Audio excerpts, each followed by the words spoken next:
Hi, this is John Barnes, and you're listening to Cop On. Welcome to Cop On Podcast, your deliciously spiky katsu curry. My name's Owen, and I'm delighted to be joined by Liam from Get French Football News, and also by Lee for the very first time on Cop On Podcast. Welcome, Lee. Welcome to Cop On. But this is the big news of the day: is that Fabrizio Romano. It started with him. Mentioned that Liverpool have basically agreed terms. The BBC are going with Liverpool in advanced talks. The Guardian is saying Liverpool closing on deal. And loads of other outlets are all going with the idea that basically it's all but confirmed on the official site. Ben Jacobs said that there's a little bit of negotiating to do with Bournemouth because I believe Iraola wants to bring Tommy Elphick, who's Bournemouth's former captain and coach, and he's a lifelong Liverpool fan. He wants to bring Tommy Elphick with him and someone called Sean Cooper, who's also in the backroom staff at Bournemouth. So I think that might be the hold up why it hasn't been officially announced yet. But it's all but done. It's all but done. Lee, starting with you. First of all, welcome to Cop On Podcast. What are your initial thoughts about Iraola? Excitement. I mean, I want to, add a note of caution. I don't want to be overexcited and expect too much from the man, especially not too quickly. But I'm definitely expecting an improvement on last season. And since it's became pretty much certain that we've got him, a few videos have popped up on YouTube. I've had a few looks at, looking at his tactics and that. Without ever necessarily looking at tactics too deep myself, watching somebody's team is a good way to see their tactics, isn't it? And I've seen a lot of Bournemouth this season, and they get on the front foot as often as they can. He likes to play on the front foot if possible. Not like a madman, not doing it stupidly, but he likes to attack, doesn't he? And he likes to use the offensive players that he's got within his squad, to not bully opponents, but to hurt opponents. And I'm excited about that. I've looked at some of the tactical breakdowns on him, in the last couple of days that people have provided, and it seems to reinforce the idea that I had of him in that he is an attacking coach, and he likes to get on the front foot and he likes to take chances, and he's got a whole lot better players to choose from now, hasn't he? He's got a better structure, better play. He's not going to lose his players all the time the way he was at Bournemouth and having to replace them. He knows he's going to have them for the long term, pretty much. So, yeah, I'm excited, very excited. I always am when it's the start of a new era with Liverpool. Whoever the man just brought in was, I'm always excited about a new era and, new things, new football. But, yeah, as I said, just want to be a bit cautious, but, I'm really excited and looking forward to it. I can't wait, I wait with bated breath for the kickoff. Great answer. Absolutely superb answer. Excitement. That's the word. That's the word that I've heard a lot in relation to this appointment, and I absolutely share that. And in terms of Liam, in terms of Lee was just saying he gets excited with every time there's a fresh start, and yeah, that's definitely the case for me too. But Liam, does it feel a little bit even more exciting given how boring we've been and how gung-ho is the heavy metal back? Is that something that you're excited about, Liam? I mean, if you read everything we're led to believe, that's the reason that he's been appointed, is that it feels like I don't know if this is a word, a reversion, reverting back to type almost, in the sense that Slot brought out elements of the pressing, but evidently this season our pressing dropped off massively, and Bournemouth are one of the best pressing teams in the league. So that's exciting in itself, because it feels like we'll be more front-footed, less sideways passing. Obviously, Iraola, being a Spanish coach, favouring possession, builds his play on vertical passes, which is nice. I'm fed up of seeing us knocking the ball side to side, side to side, looking for an opening, the ball going backwards, side to side, side to side. So yeah, it's nice that we're going to get something different, and hopefully something that produces the results. But I do, as I've explained on previous episodes, I do have some say hesitancy about the appointment. There are a few question marks, but I am glad that the club have decided to go in a different direction. On the question marks, let's deal with those. What are they for you, Liam? I would say one, the lack of experience managing a squad that's playing every 3 days. Obviously that's adaptable. It's something to learn. But again, having watched Bournemouth, they are very, very physical and very front-footed, and I'm worried if that style of play and the intensity that he currently operates his teams is transferable across a team that has to play Champions League, Carabao Cup, Premier League, Champions League, Premier League, Carabao Cup, Premier League, etc. It can be an evolving cycle, so that's a question mark. Also, whether he's got the ability to manage a club like Liverpool, it's nothing against him as a manager. He's clearly very well versed. He's tactically great. He's pulled up some big trees in terms of the teams that they've beaten this season, led Bournemouth to the highest ever finish in the top flight. All that's great stuff. But in relation to the club he's managing Bournemouth is a completely different entity to managing Liverpool Football Club in terms of the sheer size, the sort of cultural weight that it holds as well. It's more than managing a football club. You're speaking for people. You've got to get on side of the people, which is something I think Arne Slot failed to do, and obviously Klopp did so eloquently. Other question marks are probably the main two. I don't want to go in and slaughter the man, because I genuinely do think he is a good coach. He just wouldn't have been my first choice given the question marks that sort of sit around him. But there are several positives which I'm sure we'll discuss. I get those, and I want to get Lee's opinion in just a moment. But I just want to let our listeners know that I heard a rumor from a trusted source, but I cannot reveal who, that Liverpool actually approached Luis Enrique first. Luis Enrique turned Liverpool down. And so Liverpool then turned their attentions to Iraola, which I think is a good thing. I mean, good thing and the bad things. Bad that Luis Enrique said no, if this rumor is true. But it's a good thing that we approached him, because that shows that we're approaching the right man first, because Luis Enrique obviously is the elite of the elite, and he's the flavour of the month and the flavour of many, many months and many moons, having secured back-to-back Champions Leagues in such a what's the word? What do pirates do? What's the word I'm looking for? Like a gutsy way, with bravado. There's another word to do with pirates, but I can't remember it. That's okay. Lee, do you give 3 hoots or 2 hoots about any of these objections about playing every 3 days and about taking on a club the size of Liverpool? Not really. Some people have said that, it's going to be, a whole lot different for them with, playing every 3 days and that. And, he'll be aware of that. Just because he's aware of it doesn't mean he'll take to it easily, that will help him. But, I don't think it'll be that much of a surprise to him. And there are times of the season when Bournemouth will have had more than one game a week. Not many, but you know what I'm saying. So I don't think it's that big a deal, that part of it. I suppose in terms of experience, how much experience he's got. Was it 2 seasons he did at Bournemouth? Okay.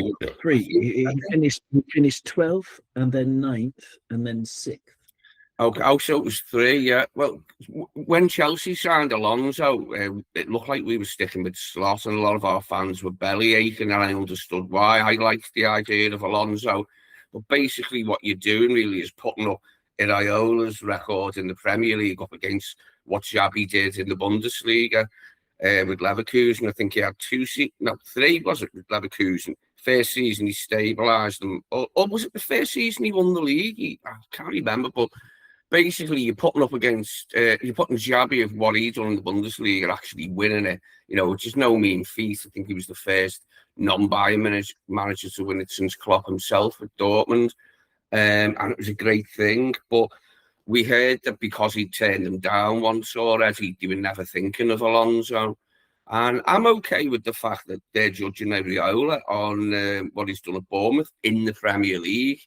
Xabi knows English football, but he's never managed in it. At least Iraola's been here a while now. And I'm more than happy with the decision they've made. I was quite sad when Xabi went to Chelsea. It's a club I don't particularly like. It's probably one rung below Man United on my all-time list of unliked and unloved rivals. Although Man City have got up there now in recent years. But yeah, we'll have to see how that goes for Xabi this season. But I'm more than happy with the choice we've made. And I think the way he's acquitted himself at Bournemouth has been excellent. And it all culminated in where he took them this season, which was it sixth, I think he finished. Sixth, yeah. Yes, that's one hell of a finish, isn't it, for a club with them resources? Who lost a lot of their players. I mean, you know, this is another encouraging thing for me, Liam, is how the players that he's developed, he sells them like to Real Madrid, to PSG, to Man City, players that I wonder if Junior Krupi, for example, who's been linked with Arsenal along with a lot of other clubs, I wonder if his form will slightly dip under Mikel Arteta, like a lot of attacking players, because he doesn't allow the attackers to attack. But I like Iraola the way that it's not just the attackers, it's the defenders that he's selling for big prices. That's something that's really, really, really encouraging me is just how much he improves players. Alex Scott, Adrian Truffert, loads and loads and loads of players that he's just taken and done wonders with in a system that's exciting and difficult to play against. Yeah, right. I think that what you've just explained there is one of his biggest positives. I think I can't remember where it was. I don't know if it was Jamie Carragher that said it, that Liverpool's recruitment team got a lot of credit underneath, when Jurgen Klopp was in charge in terms of the players we recruited, but enough's probably not said about what Jurgen Klopp used to do in terms of being able to improve players like Gini Wijnaldum, massively improved at Liverpool, Sadio Mane, massively improved at Liverpool, Mo Salah, so forth. And Iraola's got the same track record of doing that. Like, there's a reason why 4 of Europe's biggest clubs are willing to pay 100 million euros for Junior Krupi this summer. I mean, the kid's got bags of talent, but it's very much on the earlier side, I would say, to put forward that kind of money for a 19-year-old.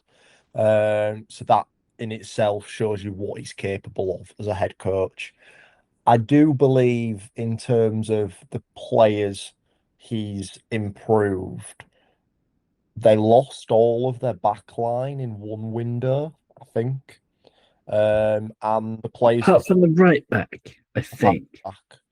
They lost Sabani, they lost Kirkes, obviously, to us. Kirkes. And Heisen to Dean Heisen.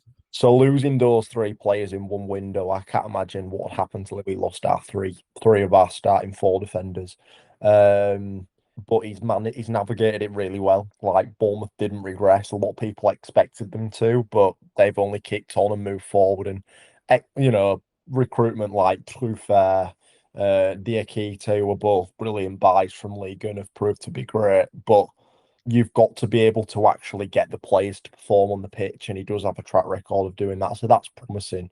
A question I've got for you both is, personally, he's got a bit more of a track record in the Premier League, which gives him the benefit, but do you not get some flashbacks towards the Rodgers appointment in terms of the body of work that both of them have achieved in terms of their experience at the top level? Go on, Lee. What do you reckon? Does it remind you of Brendan Rodgers? No, not personally. No, not for me. I've heard other people say that because of his lack of experience. And, Brendan was also in a very small club, although I suppose Swansea are a bit bigger. If you've got a bigger ground and, bigger aim from the past and that, been in the first division before, like in the 80s. But no, I don't think that much about him. I wouldn't put Brendan Rodgers on him. Like, I prefer to look at them separately. There's so many Basque managers now, isn't there? Like, and they've been here for a while. Got Emery out, Arteta, Iraola, Alonso. Was Pepper Basque as well? Was he? Was Guardiola? No, Pep is a Catalan boy. He's Catalan, Catalan, but through and through Barcelona. But I just want to talk about the Brendan Rodgers thing. Iraola has managed, off the top of my head, 381 games, but I might be wrong. I'll just Google it again. There we go. 341. Forgive me, unforgivable. 341 matches in his career. 127 for Bournemouth, 136 for Rayo Vallecano, sorry, Mirandes, 49, and 29 for AEK Larnaca in Cyprus. So that's 341. Brendan Rodgers, before he joined Liverpool, he had managed only 150. So Iraola's managed more than double the amount of games. He's also done it with different clubs, even though he's never really done it in Europe or whatever. But his record of giant killing is more sustained, and it's over a few seasons, whereas Brendan Rodgers, just 150 matches, is not the same thing. A couple of things I want to clear up before we do move on is that reversion is a word, Liam. It is a word. A return to a previous state, practice, or belief is a reversion. Well done. It's a nice word. I like it.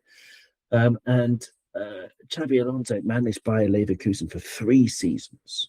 Okay, from 22-23 to 24-25. 3 seasons. So there you go. That clears up a couple of open questions from before. But yeah, in terms of Basqueness, there's a very good video from Sky Sports on YouTube. Andoni Iraola gives a tactical masterclass from the Basque country, and I'm actually going to play you both and the listeners, wherever you are, a section from it when he's talking about Marcelo Bielsa, who was one of his mentors. Marcelo Bielsa managed him when Iraola was a player. Sorry, Bielsa managed Iraola when Iraola was right back for Athletic Bilbao. He got him into the Spain squad, that amazing Spain squad around 2008, 2010, that won the Euros, World Cup, and then the Euros again under Luis Aragonés. So the video is great. I mean, if you talk about a little bit about Basque country philosophy and how it's very different, even in the Basque country, everybody's got their different identity.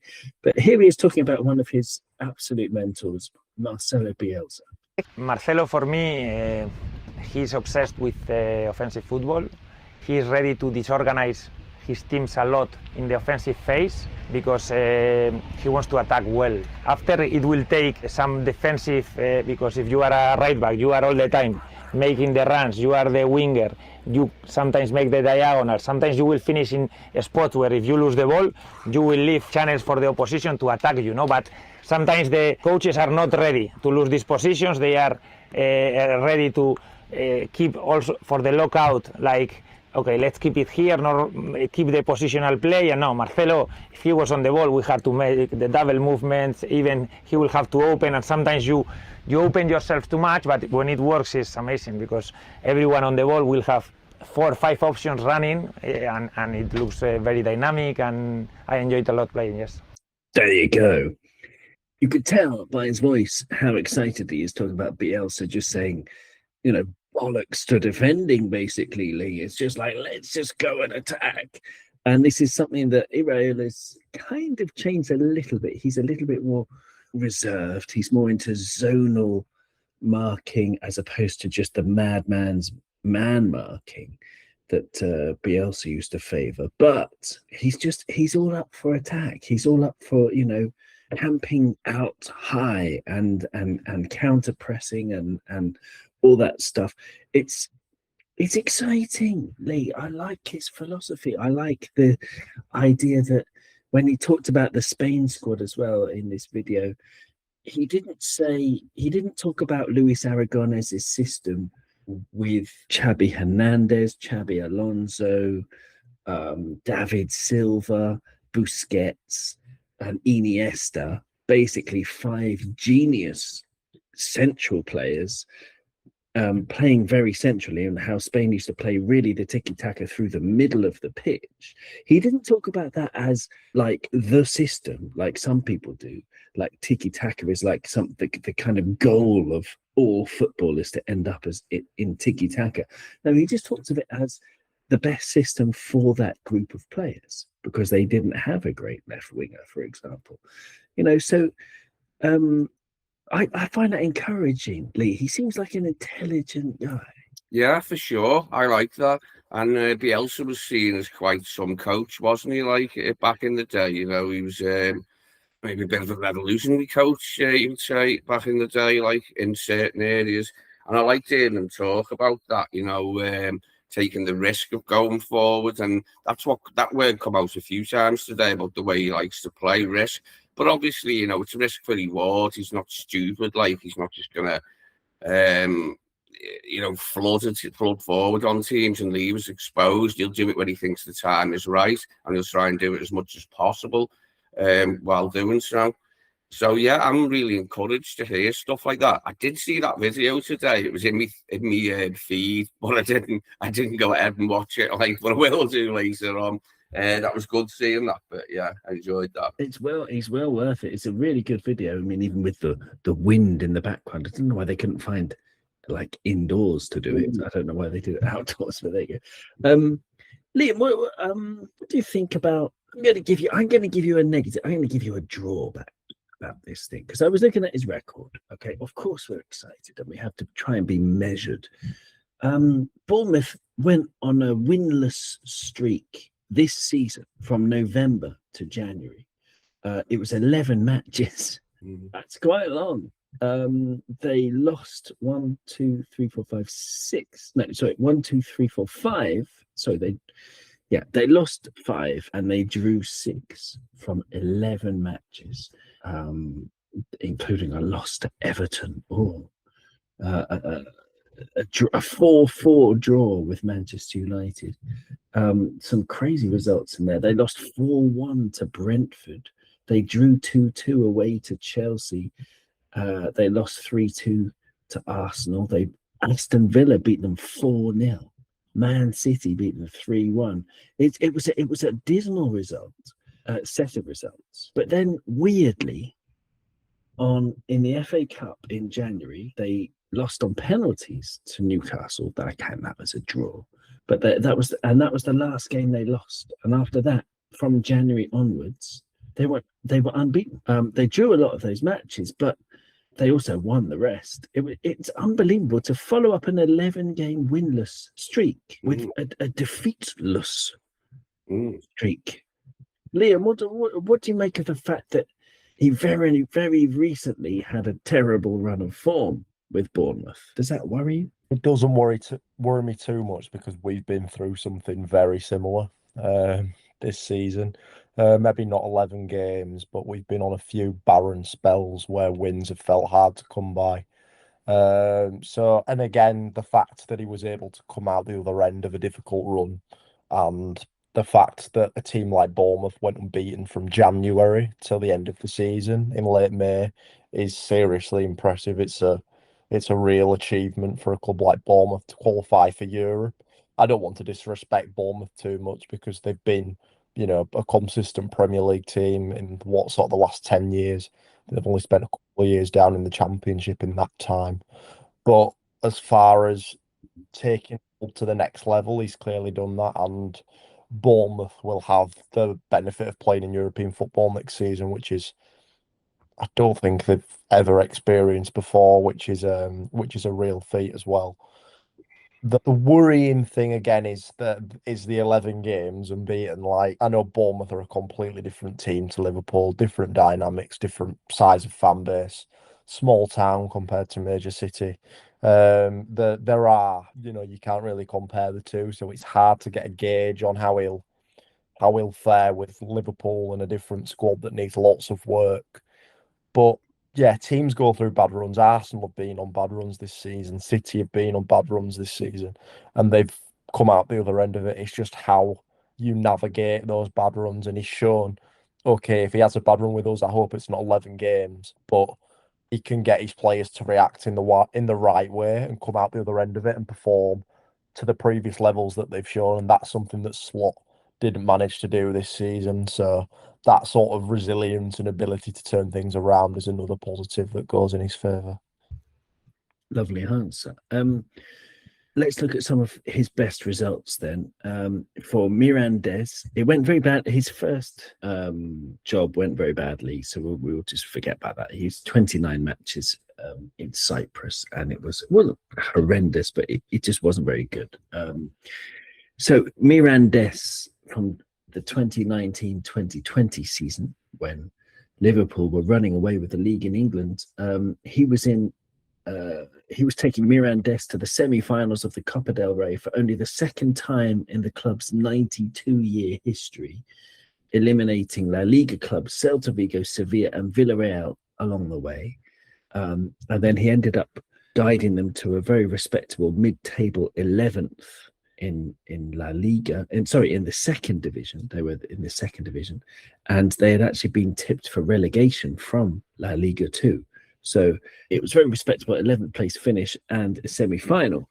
Then when he got the Rayo Vallecano job, he got promotion in his first season, which was the 2020-2021 season.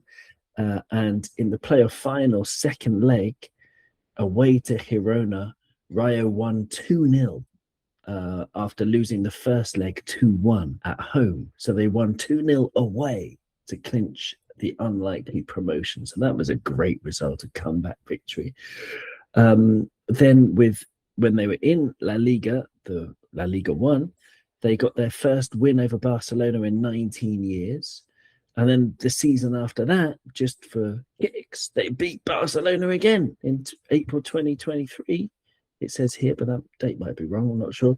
And he also got them to the Copa del Rey semi-finals again. And he lost on away goals to Real Betis. So that was some results with Rayo Vallecano. They also beat Real Madrid as well, which isn't on my list here for some reason. But okay. And then with Bournemouth, some great results, comeback wins, things like that. They were 2-0 down against Everton once at half-time, and then they came back to win 3-2.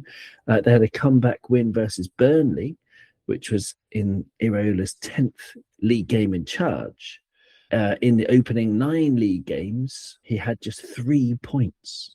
So people forget that. And that comeback win against Burnley just sparked a great upturn in form again, where they got 19 points from the next 21. So they were just, like you said, Liam, he's coming out of adversity, coming through it and just really bouncing back in great style.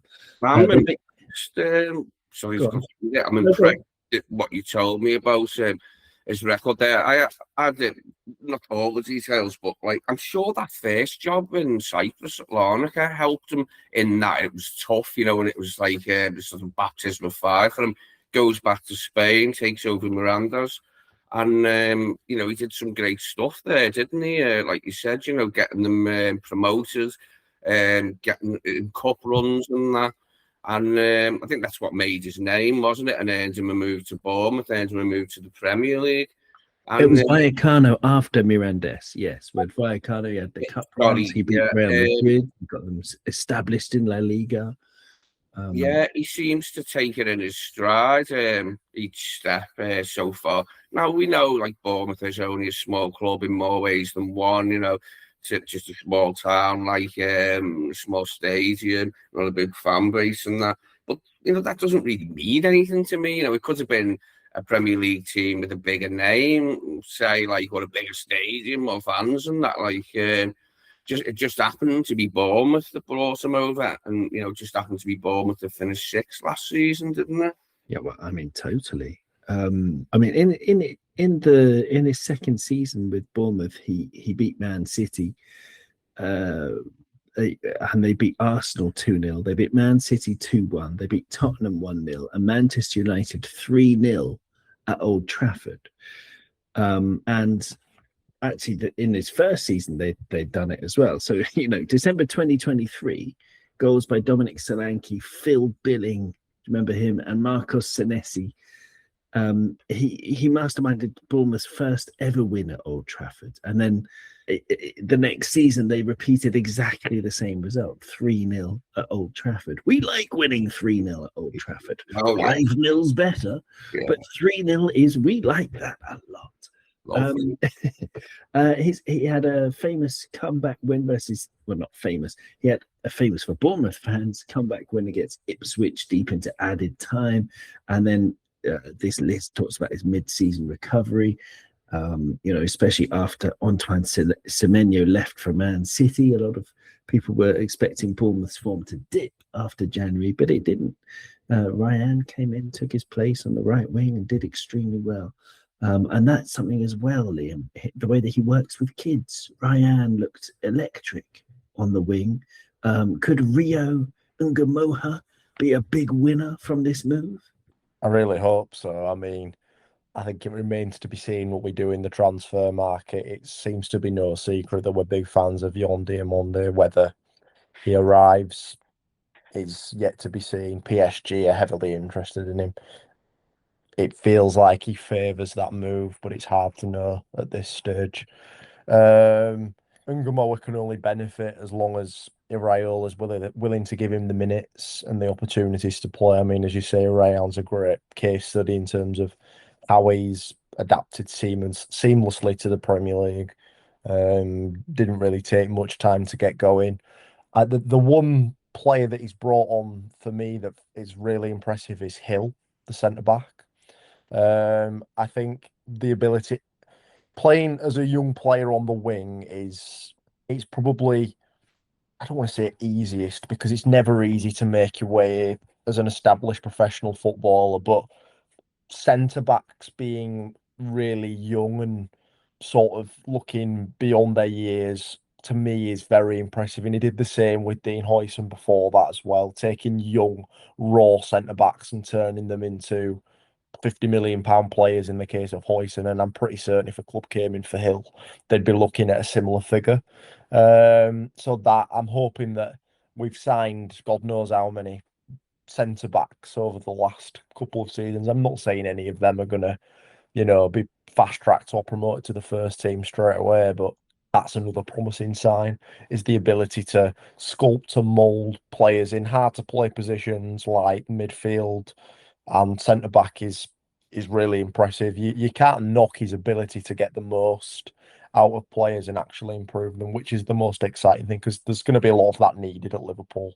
I think we'd all be in agreement that there's I don't want to say fire sale or mass exodus, but if you look at the players we're losing and the players we need to bring in, there's going to be a massive window of change again, and he's got the ability to manage through that as he's shown this season. So yeah, all positives on that front.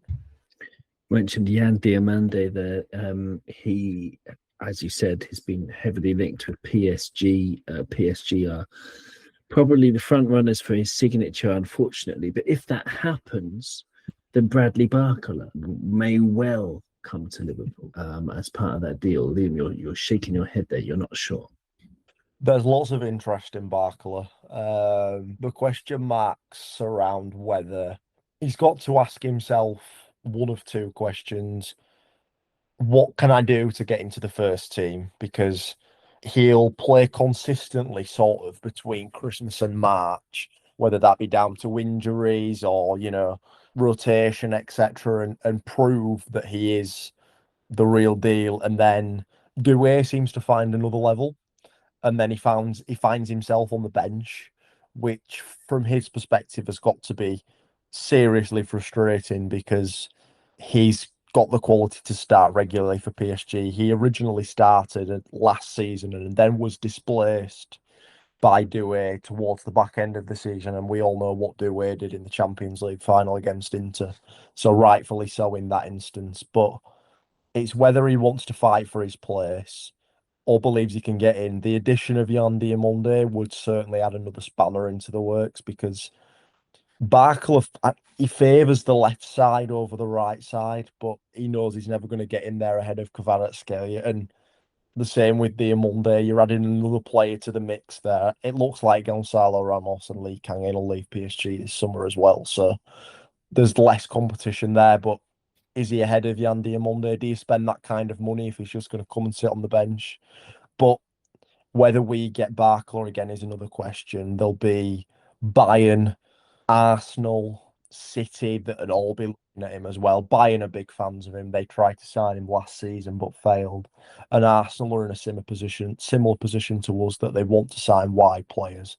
But whether, Barcola favours a move to Liverpool or a move to Arsenal would be remain to be seen. But PSG also want to extend his contracts. They've been in contract negotiations for quite a while. It's just never exceeded beyond the point where they've reached an agreement, because there's that persistent question mark of whether he can hold down a permanent place in the team. I mean, in Liga, I think his drop in form is quite worrying. He had 27 starts last season, 24-25, and he had 27 starts in 24-25 and 21 starts this season. 2,181 minutes in 24-25 compared to 1,743 minutes. So he played about 400 minutes less this season in Liga. But last season he got 14 goals and 10 assists. And this season 11 goals, which is good, but 1 assist. And I think that's harder. It's harder to not get assists than get assists when you're playing with Dembele and Kvaratskhelia and Desiree Doué and things like that, isn't it? Yeah, I like Barcola, but I'm not that stuck on the idea of him ending up at Anfield. With Yandy Amanda, he's young. I like, the videos I've seen of him. I've seen him a couple of times in full matches. And he looks like a great young attacker, lots of pace, lots of energy. But it's the fee. It's the fee that they're asking for. And unlike last summer, we haven't got loads of players leaving. We brought in about half of what we spent last summer, didn't we? We brought in about 220 or something in all last summer in sales. That won't be going on this summer. If we get any money coming in this summer, it won't be an awful lot. Maybe the Harvey Elliott money, if he gets his move to somebody, someone who'll pay us first, the way Villa didn't. Curtis Jones, maybe, if he leaves, which, I'm sort of in between with Curtis. He is the last scouser in the squad. But I've said many times, it doesn't really matter to me at the end of the day. I do like hearing players with my accent, talking, after the match and that's the cameras, but it's not essential. As far as I'm concerned, the players could come from Pluto, Jupiter, anywhere in the galaxy, really, and I wouldn't give a shit as long as we were winning. But we haven't got that money coming in this season that we had last summer. So to spend something like 100 million on, they're saying 100 million. Are they saying 100 million euros? Even 100 million euros is quite 120 million euros for Yandy Amanda is what Leipzig are asking. Yeah, that's their start. You could obviously probably bargain them down, obviously, but that's a lot of money for a player with not too long a track record. Not long at all. So the sample size that you've got to look at, of what he's done, isn't very big. When you're paying that sort of money, I would pay it, Lee. The only thing that would stop me paying it is the fact that we need 9 players. Sorry, I meant to go on from there and say that's all the. Usually, if we only needed just 3 players or something, it'd be get that done, pay that money, we can afford it, pay it. But it's because we need quite a few players in quite a few positions that I'm a little bit reticent for us to pay a fee that size on just one guy. But he'll have a look at it, Iraola, and probably work that bit out himself. How many players he needs to make us competitive from the start of the season. And then we'll work out how much we can spend. But we do need new blood on the wings, don't we? Yes, we've got Rio. We've still got Cody Gakpo. People are forgetting him a bit. And some people say, they should as well. But maybe there could be a bit of a rebirth for Cody. I don't know if he could ever be the way he was under Klopp when we first got him. Maybe he could. But I think we do need new blood on both sides if possible. We certainly need it on the right. Apparently he can play on the right, can't he? He's like ambidextrous. What's the word for when it's both your feet? Whatever. I Anyway, don't know, ambifootstress yeah, or yeah. something. Yeah, absolutely. But He can use both feet apparently. who So that's Yan a good Diomande or thing. Bradley Buckle? Who's ambifootstress? Yan Diomande? Diamande. Oh yeah, sorry, yeah, no, Yeah, because naturally you'd be looking for a left footer. If football's to continue in the vein it is, like, you know, with the 4-3-3, and you have the left footer on the right footer on the left, then you would imagine we'd be looking for a left footer, but possibly Diamande could go over there, like, and cut in, you know, on his left and finish if he wanted to. But we'll have to wait and see. We definitely need someone, because I'm not sure if Feddy will be here when the season kicks off. And then he's been linked with Como, but yeah, no, I want to go back on a couple of things there. Liam, first, you wanted to come in with your thoughts on Barcola, who's also going to be expensive, no, if we signed him. I think he'd be cheaper than Diamond from his perspective. In terms of his stats you went through, a lot of people forget at the halfway turning point of the year in the season before last, he was sort of PSG's best player.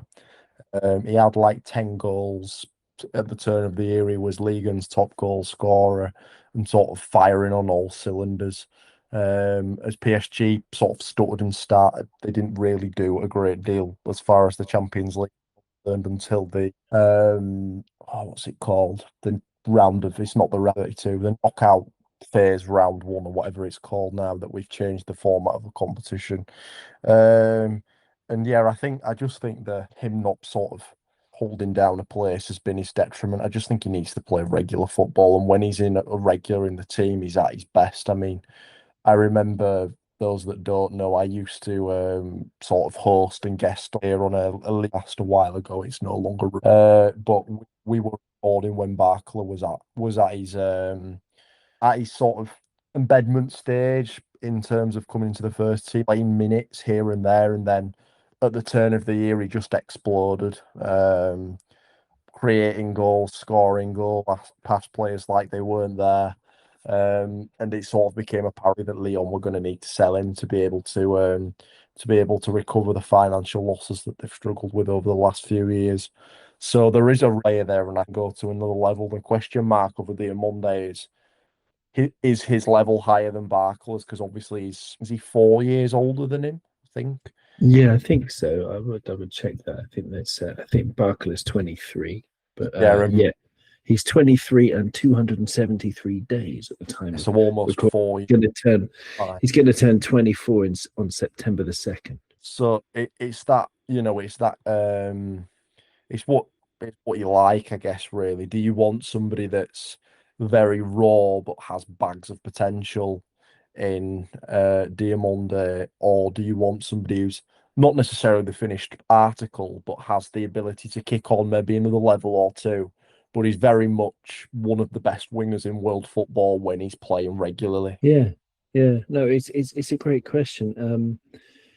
It's a great question. I mean, I've been kicking this drum for a while, or whatever the expression is, smashing the drum for a while, for Endrick on loan. I know it's not to everybody's taste, but if he's available on loan next year, because we need to find a solution for the Ekitike situation, we need young, exciting, pacey, tricky attackers. Barcola would be one of them.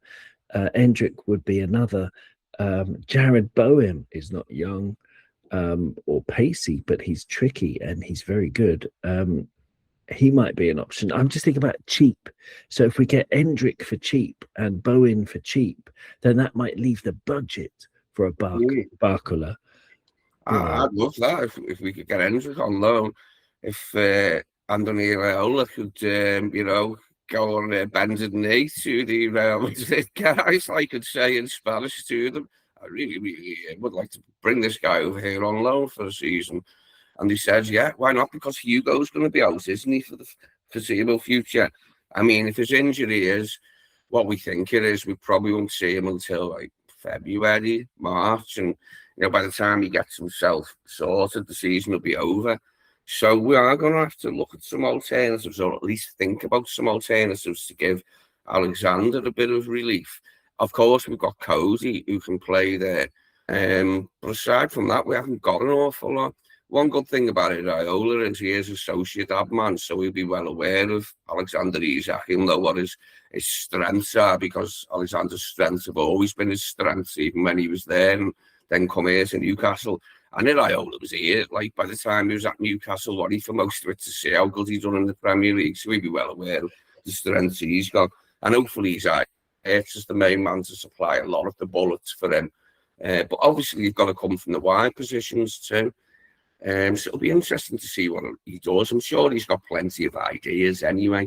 You know, he'll have more than one idea of what to do going forward. But I would like to see an injection of pace put back in the wide positions. It helps if if we're going to be closing teams down again properly and pressing properly, then we need, the more pace you've got, the better. The quicker you can get to a guy to put him under pressure, the better it is.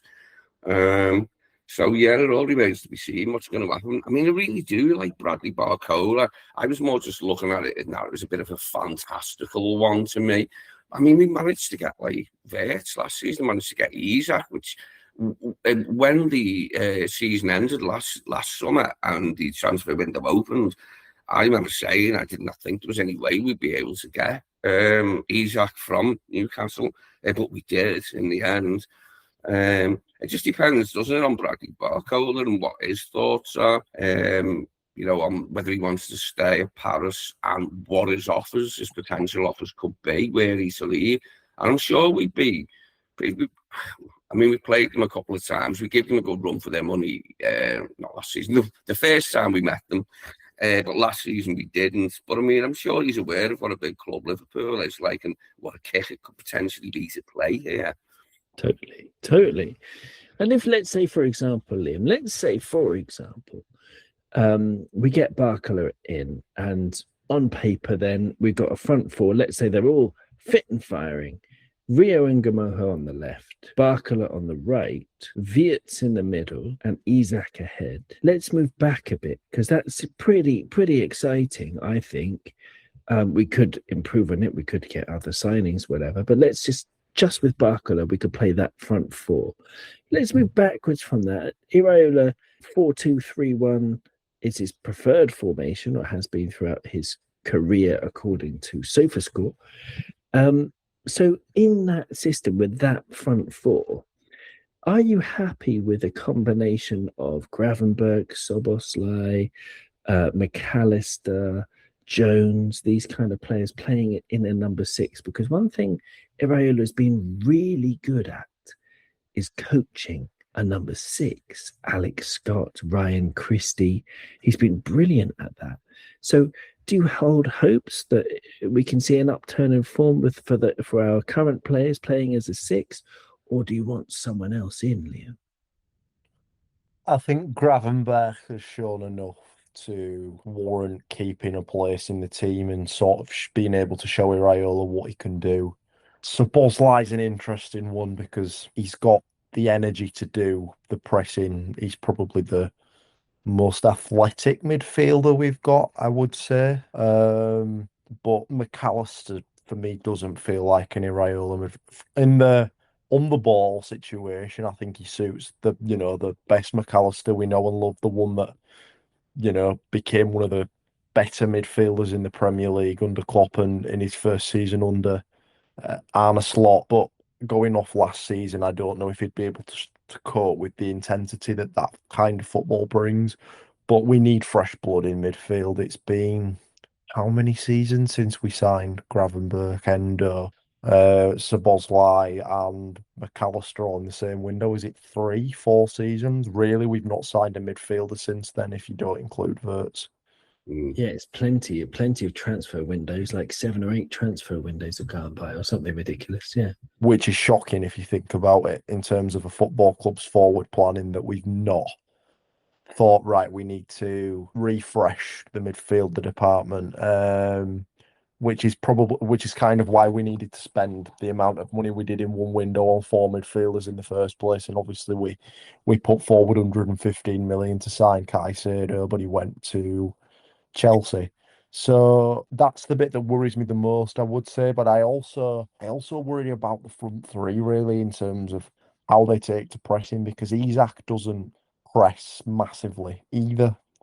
And the one thing you could say for Salah and Gakpo is that they both press. I've sort of fallen out with Gakpo.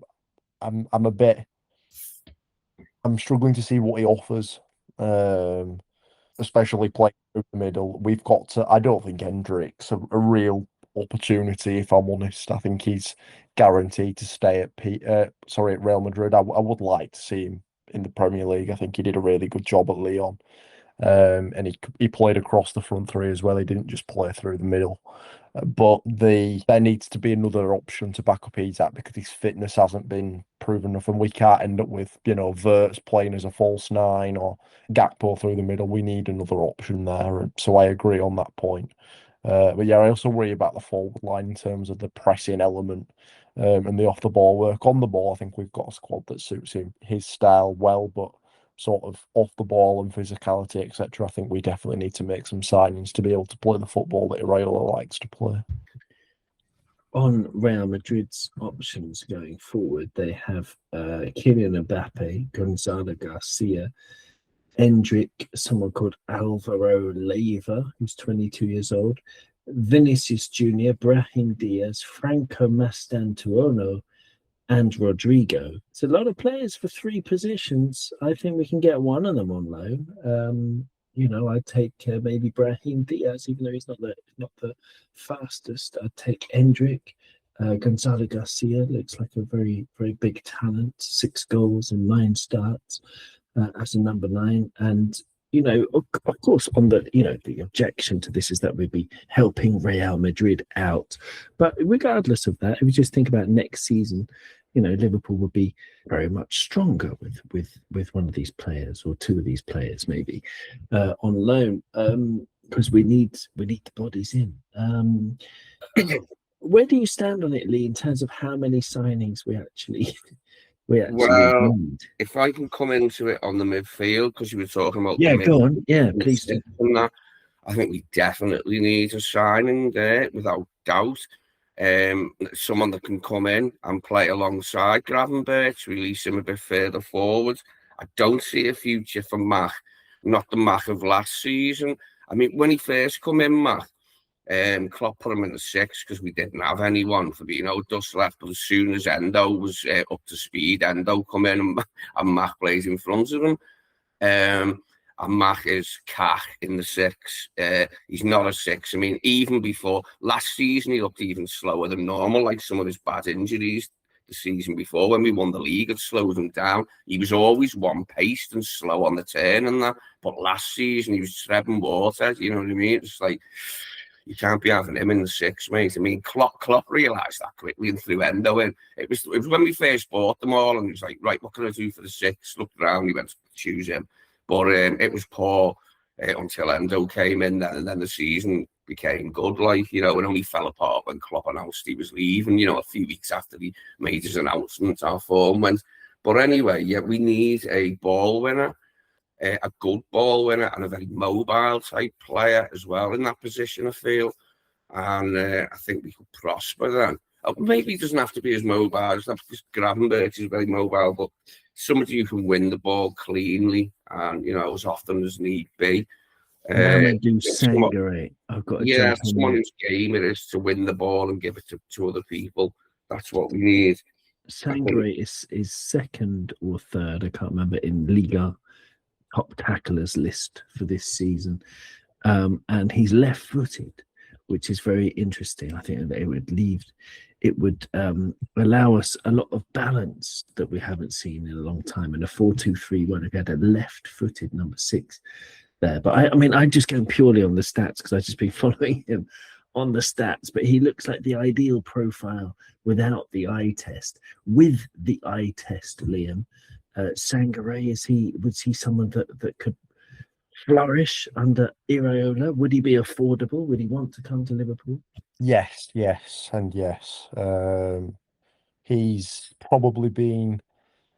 I mean, we all know how good PSG's midfield is. We saw that on Saturday night. We saw that when they played us. We've seen that across the season if you've watched them in Champions League football or in Liga, and whenever you've watched them, Vitinha is incredible. Probably one of the best midfielders in this generation of football. João Neves is only going to be improving. He's still incredible at such a young age. Fabian Ruiz, Warren Zaire-Emery, whoever plays alongside them is fantastic. Sangare has probably been the only midfielder. Adrien Thomasson's had a good season, as has Corentin Tolisso. But in terms of when people have been picking teams of the seasons, player of the season awards, Sangare's been the only player that's really been able to touch them in that bracket, which says a lot really about how well he's done. He comes from the Red Bull family as well, in terms of he's played for Salzburg, I think it is, which only bodes well in terms of transitioning to Liverpool. We like to recruit players from Salzburg and Leipzig. They have that pressing ability as well. That's something that Pierre Sarge likes his teams to do. Possession wise, again, he's very press resistant. He can break up play. There's everything there, but again, it's whether it's another season in Lens, so I'm not too sure. Money wise, he wouldn't be too expensive. He'd definitely be much cheaper than your Elliot Andersons or Adam Whartons that some fans probably want us to bring in. You may get him for 40 million euros, 45 million euros, which equates to 35, 40 million quid, which isn't that much considering Liverpool's previous spending sprees in the market. So yeah, I'd like to see him in the Premier League. Whether Liverpool's the right fit for him if it would be him alongside Gravenberch, they may be two similar profiles. His tackling stats are a lot higher. Sangare's a lot higher. The way you look at that is that Lens spend much less time without the ball than we do. The way our teams are set up, they're very front-footed, but they're not necessarily dominating the ball in the way that we might. But in terms of a midfield duo, I don't think there's the balance there in terms of the qualities that Gravenberch has and the qualities that Sangare has, whether the two would complement, because you probably want someone who pushes forward a bit more and does the running, and somebody that might, sort of fill into space, up the passes, etc., and look to play forward. So I don't know, to be quite honest. I couldn't do a direct answer whether it's the right profile for Liverpool, but from what I've seen. Sorry, but is he dynamic? Is he because that's one thing you can't really tell from stats. Like, for example, Gravenberch, I wouldn't call him dynamic. I mean, he's brilliant. He's silky. He's got a toughness to him, but he's not dynamic. Is Sangare? Do you mean when you say dynamic, do you mean in terms of being able to contribute in both phases of play, or in terms of pace? I mean, off the ball, I think. Like, off the ball, is he someone who's buzzing around and is everywhere? I'm trying to think of a player like João Neves, for example. Yes and no. I wouldn't say he's a busybody, maybe, in terms of, he'll, like Kante was, in terms of he's everywhere on the pitch. He's not that kind of player, but he'll pop up in the right spaces and he'll break up the play when necessary. Got the ability to play at a club like Liverpool. It's just whether we see him as, an alternative to Wharton, who I personally think we'll go for. I've gotten off Wharton. I think he's going to be too expensive. But anyway, someone who might also, again, as an aside, benefit from this whole Iraola thing is Andoni. Who knows what he could become? Very talented player. But I want to edge towards wrapping up this episode. But before I do, I do want to talk about the defence, Lee, because I'm curious on your opinion about our defence. Konaté's gone to Real Madrid. So your thoughts on Konaté going and where it leaves us at centre-back, and also talk about, I don't know, there was news coming out yesterday that Conor Bradley's injury is a lot more serious than we had thought, and it might be sort of career-ending. Unfortunately, that's just a rumor, just speculation at the moment. But got no confirmation on that whatsoever. But what do you reckon to any or all of that, Lee? Well, with Connor, it's been like that since he's, made the first team, since he come back off loan, where he'd be in for a bit and then get a bad injury. I mean, if we do find out it's career ended, at least we know then and we can make other plans.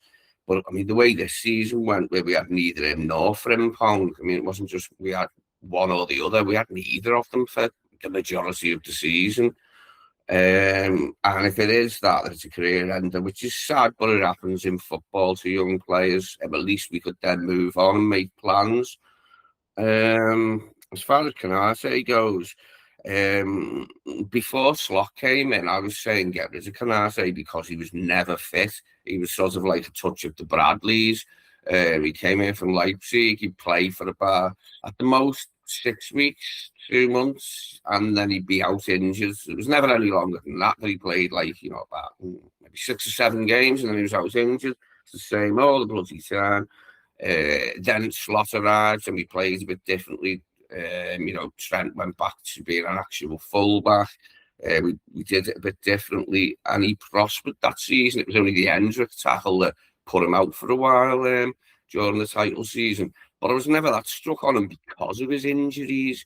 Now, they do appear to have cleared up, but he was shite last season, and that was from the get-go. I don't know if that news about his dad was with him from the kick-off of the season, because you've got to add that into it, but he was terrible last season. He just did not look like a top-level international defender. For me last season, he was abject. He was arse-wipingly awful. At times, he was the worst player on the pitch at times. Even when, the end of the season, when we give Virgil a rest, finally when we won the title and we played Ibu, and other, you were looking for Ibu to come out and sort of be the senior centre back, the way Virgil is, he's the lead. But he just wasn't. It was Kwanzaa who was doing that. After Virgil was given a rest when we won the league, it was Kwanzaa who looked like the main man, you know what I mean? And was bossing things. And so that, I'm not that bothered. On his best day, he's brilliant. But on his worst day, he's worse than bad. And he just doesn't have enough good days for me. His consistency last season was terrible. You'd get a few really good displays and then just sheer awfulness, for game after game. He picked up around the edge of the end of the season, and that and after the thing with his dad was finished, and obviously his dad died, but he was better then for a while. But even then, he wasn't flawless. He still had some bad games towards the end. And Virgil needs more help, better help. I don't think we've ever solved that thing of having a great partner for Virgil since Virgil come in. Lovren was here at first, and Matip for me, Matip was my favourite partner for Virgil. That was my favourite partnership under Klopp. Favourite Virgil partnership was in Matip when Matip was fit and played regularly for months on end. I thought they were a cracking partnership. I thought they complemented each other well in the things that they were both good at. And but Ibu with him, Ibu really didn't improve for me from when he come in. You could look at him and you see all the raw elements. There was nothing he lacked. He could read the game quite well also, but he never got that much better from when we got him. He never improved, and that was still the case last season. So I think it's time to take a gamble on Iraola In. You mentioned before how Iraola has a track record of working with young centre-backs and getting the best out of them. Well, let's hope he can do that with either Iraola In, both of them, but either or as Virgil's new de facto partner for the start of the season, and for the rest of the season, hopefully we've got to find him a good partner. It's his last season, unless he signs a new contract. So we've got to find him a good partner, to help him out as he deserves. Absolutely. Marco Senesi makes a lot of sense to bring him in because we've only got 3 centre-backs, assuming Joe Gomez is moving on this year, because he's one who's not going to benefit from an Iraola move, I think, Joe Gomez, given his injury record. Marco Senesi, he's still on Bournemouth's books. He hasn't officially moved to Tottenham, even if there is a YouTube video saying welcome to Tottenham. It's not confirmed yet, so I would do what I could to bring him in. That'd One make little, a lot of sense, wouldn't it, Owen? Considering that yeah, he for was free. to replace him with a free transfer. I mean, he's an Mhm. Argentinian international. You know, he hasn't played loads of internationals, but he's been capped before recently, and he's Yeah. been, he won his place back, I think, this season. Like, and they're a good international side, aren't they? So, getting him for nothing, and he's had a good age as well. I don't like this thing, like FSG's profile. This player's too old, that player's too old. I don't care what position it is, really. Like, if if it makes sense to move, you get the player in, and he's only Yeah, we need a mix, don't we? I mean, it's not like building a football team. You can't just build them from age 18 to 23. You need experienced players. So if we're losing Ibu with all of his experience, then we get another one in, especially with Shaki and Leone there. But no, thank you, Lee, for that, and thank you for sharing your thoughts in this episode. I'm gonna wrap it up. Unless Liam, do you have any final thoughts on the defense, on how Iraola can manage the difficult situation we're in? Perhaps we need a right back and a centre back, maybe two centre backs. Yeah, I think he's probably got a similar task to what he had at Bournemouth, really, in terms of finding the right players to be able to form what will be a new look defence. Because I'm sort of the opinion that this will be Van Dijk's last season. Maybe another season plus one, but there needs to be some contingency planning for how you replace not just his leadership qualities, but his ability at the back as well, in terms of having a defender or a pair of defenders that can either fill the void between them or, a world-class centre-half to replace him. So, yeah, there's lots of work to be done there. Just sort of quickly sharing my thoughts on Canate.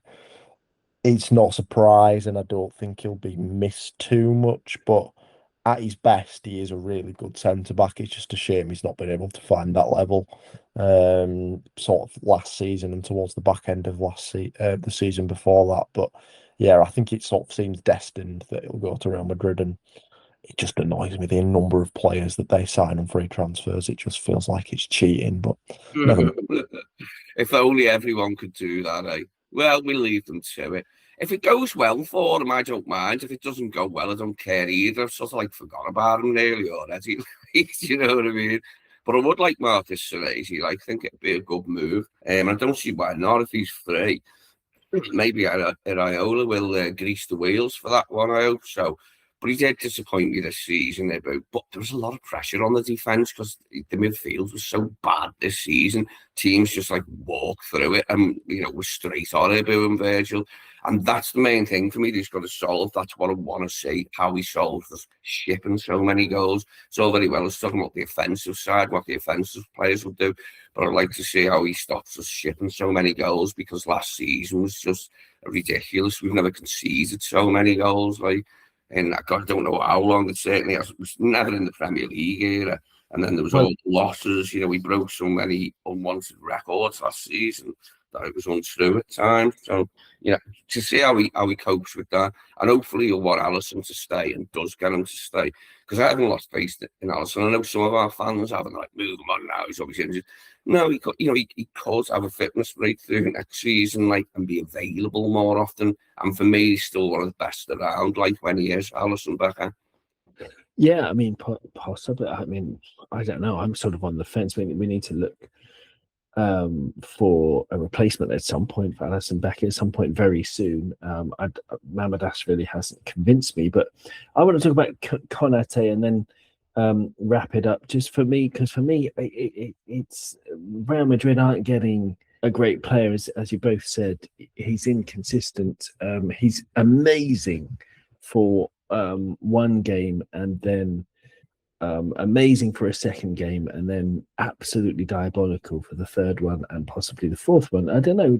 He fluctuates madly, and there's something about the Real Madrid model, about them getting players on a free all the time, that means that the players are on high wages, and there's something about an entire squad of players on high wages that takes away a little bit of the motivation, and they look like it's just something, even if it's unconscious, they're just lacking a little bit of team spirit and fight at Real Madrid, and that's one thing that I don't mind. I don't think Ibra's going to solve that problem. He's a good player. He's an excellent defender, I think, but woeful when he has woeful days. So yeah, Bournemouth it's not going to calm your nerves, I'm afraid, if you're worried about Liverpool's defence, because Bournemouth actually conceded 1 goal more than Liverpool this season, and their goal difference was only +4. Who knows what Iraola is going to do with this Liverpool team, or even the new Liverpool team, if we sign the 9 players that I want us to sign. But whatever happens, I think we're going to enjoy it. I think we're going to enjoy the footy again. I've certainly enjoyed speaking to Liam and speaking with Lee as well. Thank you very much to Lee and to Liam. And dear listener, thank you really very, very much for being with us yet again on Cop On Podcast. We don't really advertise. We're not really on social media. We don't really do any of that yubbins. So if you've got someone who might enjoy the podcast, then please do. Spread it with word of mouth. That's the kind of how this podcast gets around the world. So thank you very much for that. My name's Owen, and this has been Cop On with Liam and Lee. And I hope that you're all as excited as we are. Thank you very much.